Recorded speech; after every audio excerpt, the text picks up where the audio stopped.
Welcome to me Pramila recipes. ఇవాల్టి ఎపిసోడ్లో నేను మీకు కరివేపాకు పచ్చడి ఎలా తయారు చేయాలో చెప్పబోతున్నానండి. ఈ పచ్చడి చాలా టేస్టీగా ఉంటుంది.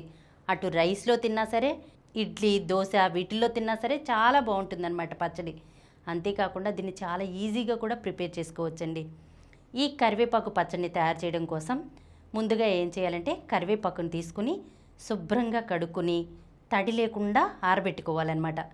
ఈ కరివేపాకుని మనం ఒక 5 కప్పుల వరకు తీసుకోవాలి. తర్వాత మనం కరివేపాకుని ఏ కప్పుతో కొలుచుకున్నామో అదే కప్పుతో ఒక అరకప్పు చింతపండుని తీసుకోవాలి. దీంట్లో పీచు గింజలు మొత్తం తీసేయాలన్నమాట. ఇప్పుడు ఈ చింతపండుని నానబెట్టుకోవాలి. ఒక గిన్నెలో నీళ్లు పోసుకుని మరగనివ్వాలి. కొంచెం నీళ్ళు ఎక్కువే కాసుకోండి, ఎందుకంటే మనం చింతపండు నానబెట్టడానికి కొన్ని నీళ్లు పడతాయి. అలాగే ఈ మరిగిన నీళ్ళని మనం పచ్చట్లో కూడా యూజ్ చేసుకోవచ్చు అన్నమాట. ఇప్పుడు ఈ నీళ్లు మరిగిన తర్వాత చింతపండులో పోసుకుని కొంచెం సేపు మనం ఈ చింతపండుని నానబెట్టుకోవాలి. ఇప్పుడు చింతపండు నానేలోపు స్టవ్ వెలిగించుకుని బాండీ పెట్టుకుని అందులో 1 స్పూన్ మెంతులు, 2 స్పూన్ల ఆవాలు, 1 స్పూన్ ధనియాలు వేసుకుని చక్కగా వేగనివ్వాలన్నమాట.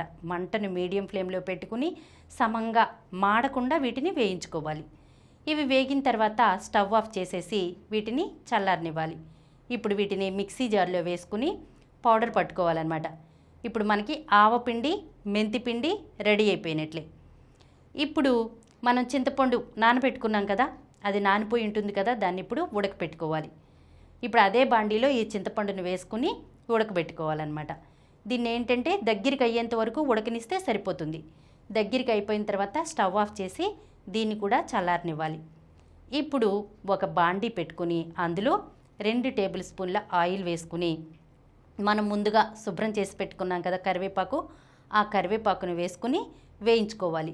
మనకేంటంటే ఈ కరివేపాకు పచ్చివాసన పోయేంత వరకు వేయించుకుంటే సరిపోతుంది, ఎందుకంటే డీప్ ఫ్రై చేయాల్సిన అవసరం లేదు. చక్కగా ఈ కరివేపాకు వేగిన తర్వాత స్టవ్ ఆఫ్ చేసి దీన్ని కూడా చల్లారనివ్వాలి. ఇప్పుడు మిక్సీ జార్లో మనం ముందుగా పట్టుకున్నాం కదా ఆవాలు, మెంతులు పౌడరు, అది ఈ వేయించినటువంటి కరివేపాకు వేసుకుని మిక్సీ పట్టుకోవాలి. తర్వాత ఇందులో మనం చింతపండును ఉడకపెట్టుకున్నాం కదా, అది కూడా వేసుకుని మెత్తగా మిక్సీ పట్టుకోవాలన్నమాట. తర్వాత ఇందులో 1 కప్పు కారం, 1/4 కప్పు ఉప్పు వేసుకుని మరిగించిన నీళ్ళు ఉన్నాయి కదా, ఆ నీళ్ళను కొద్దిగా పోసుకుని మనం మళ్ళీ మిక్సీ పట్టుకోవాలన్నమాట.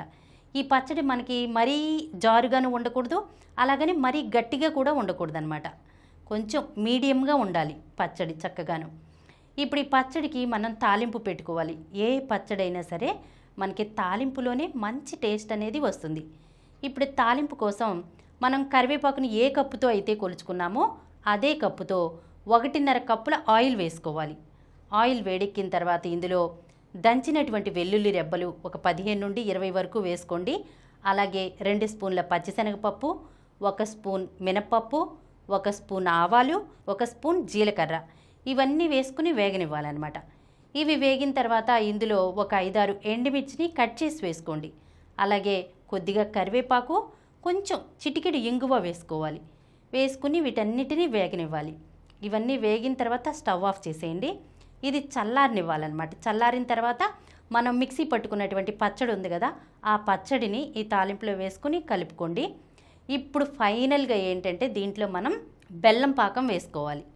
దీనికోసం ఏం చేయాలంటే 1/4 కప్పు వరకు తురిమిన బెల్లాన్ని తీసుకుని అందులో కొద్దిగా వాటర్ పోసుకుని మనం పొయ్యి మీద పెట్టుకుని జస్ట్ మనకేంటంటే బెల్లం కరిగితే సరిపోతుంది, పాకం రావాల్సిన అవసరం లేదండి. కొంచెమే కదా, వాటర్ కూడా తక్కువే వేసుకోండి. వేసుకుని ఇది కరిగిన తర్వాత మనం ఏం చేయాలంటే పూర్తిగా దీన్ని చల్లారనిచ్చి ఈ పచ్చట్లో వేసేసుకుని కలుపుకోవాలండి. మొత్తం చక్కగా కలిసేలాగా కలుపుకోండి. దీన్ని ఒక గాజు సీసాలో పెట్టుకుని ఉంచుకోండి. తర్వాత మరుసటి రోజు ఒకరోజు ఊరిన తర్వాత ఒకసారి ఉప్పును మీరు చూసుకోండి. ఒకవేళ ఉప్పు చాలలేదు అంటే కనుక యాడ్ చేసుకోండి. అంతేనండి, ఎంతో టేస్టీగా ఉండేటువంటి కరివేపాకు పచ్చడి రెడీ అయినట్లే. దీన్ని వేడి అన్నంలో కొంచెం నెయ్యి వేసుకొని తిన్నారంటే చాలా బాగుంటుందండి. అంతేకాకుండా ఇడ్లీ, దోశ చెప్పాను కదా, టిఫిన్స్లో కూడా చాలా బాగుంటుందన్నమాట ఈ పచ్చడి. అప్పటికప్పుడు మన ఇంట్లో రోటి పచ్చళ్ళు ఏమీ చేయలేని తీరిక లేనప్పుడు ఈ పచ్చడిని ఇలా మనం నిలవ పెట్టుకున్నట్లయితే కనుక మనకి చక్కగా యూజ్ అవుతుంది. ఒకసారి మీ ఇంట్లో కూడా తప్పకుండా ట్రై చేసి చూడండి. ఈ వీడియో మీకు నచ్చినట్లయితే మా ఛానల్కు సబ్స్క్రైబ్ చేయండి, లైక్ చేయండి, మీ ఫ్రెండ్స్కి షేర్ చేయండి. ఇలాంటి మరిన్ని వీడియోస్తో మీ ప్రమీల రెసిపీస్లో వచ్చే ఎపిసోడ్లో కలుసుకుందాం.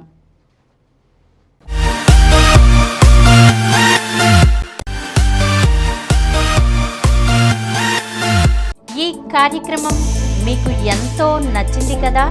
ఇటువంటి మరిన్ని వీడియోల కోసం అనతి కాలంలోనే 20 కోట్లకు పైగా వ్యూస్ సాధించిన సమరం ఛానల్ సమర్పించు సమరం ఫుడ్ ఛానల్కు సబ్స్క్రైబ్ చేయండి, లైక్ చేయండి, మీ ఫ్రెండ్స్కి షేర్ చేయండి.